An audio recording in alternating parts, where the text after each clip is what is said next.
Yo la mif, j'espère que vous allez bien, moi ça va, tranquille, comme d'hab. Bon, alors aujourd'hui on va faire une vidéo un petit peu particulière et qui sera différente des autres vidéos parce que je vais revenir sur ma vidéo du week-end dernier à propos du cardio. Vous avez été nombreux à réagir et notamment négativement dans les commentaires et il y a eu quand même pas mal de dislikes. Alors par contre, je vous arrête tout de suite, si vous pensez que je vais revenir sur mes propos et que je vais vous dire que je pensais pas ce que j'ai dit dans cette vidéo, eh ben non, ça va pas du tout être le cas, puisque je pensais vraiment tout ce que je disais. Le seul truc sur lequel je vais revenir, c'est sur un point en fait que j'aurais dû mentionner, mais que j'ai pensé que c'était pas la peine en fait. L'erreur que les pratiquants font, c'est en fait de tout miser sur le cardio pour perdre du gras. Alors que non, ce qu'il faut faire, c'est d'abord s'entraîner en résistance, c'est-à-dire en musculation, avoir une bonne diète bien réglée et être en déficit calorique, c'est logique pour perdre du poids et du gras notamment, et ensuite avec ça, enfin à côté de ça, faire un tout petit peu de cardio pour amener une dépense calorique supplémentaire. Donc oui, le cardio, ça peut être bien, ça peut aider, à condition de s'en servir avec parcimonie, puisque, comme je l'ai dit juste avant, ce n'est pas la première chose à faire si vous voulez perdre du gras. Disons que ça ne représente pas vraiment la stratégie optimale pour perdre du gras, étant donné les effets négatifs dont je vous ai parlé dans ma vidéo précédente. Alors là, maintenant, tout de suite, je ne vais pas vous citer les effets négatifs, ça ne sert à rien, ça serait perdre du temps.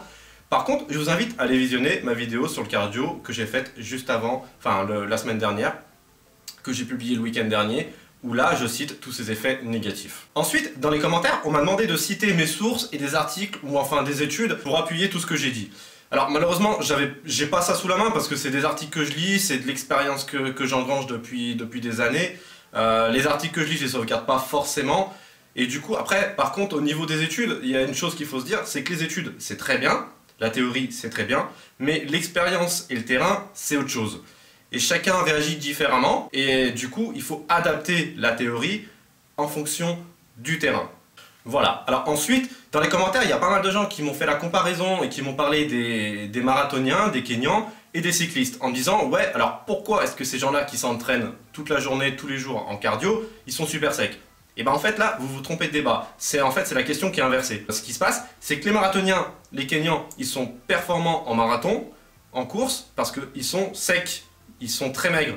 Et les cyclistes, bah c'est la même chose, ils sont performants en cyclisme parce qu'ils sont pas lourds. Je vais vous comparer ça un petit peu avec le fait quand on raconte que la musculation bloque la croissance parce que les haltérophiles sont en général ils sont petits, et ben non en fait, les haltérophiles qui sont petits, ils sont bons, ils sont performants parce que justement ils sont petits et c'est ça qui les avantage en haltérophilie. Vous voyez un petit peu le délire? Ah oui, il y a une personne qui m'a dit que j'ai pas parlé des bénéfices et des effets positifs du cardio. Alors, pour cette personne, j'ai envie de lui répondre, on est sur une chaîne musculation et on est dans une optique de perte de gras là, dans ce cas-là, dans cette vidéo. Les bienfaits du cardio, on s'en tape un petit peu le coquillard, j'ai envie de dire. Maintenant, si vous voulez continuer à faire du cardio, à tout miser dessus pour perdre du gras, bah allez-y, hein, personne ne va rien vous dire. Le problème, c'est que ça va marcher qu'un temps, ça va marcher sur le court terme, sur le moyen et le long terme, vous allez vous y perdre. Pendant une semaine, 2 semaines, 3 semaines, 1 mois, vous allez voir des résultats, c'est sûr. Mais après, voilà, vous allez complètement vous perdre.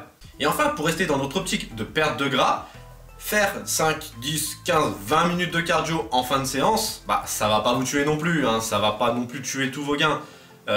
Faut rester mesuré.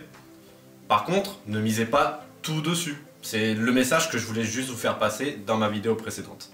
Voilà, j'espère que cette petite vidéo corrective vous aura plu. Si c'est le cas, pensez à liker, partager, commenter. Et si vous n'êtes pas encore abonné à ma chaîne, faites-le. Allez, ciao tout le monde.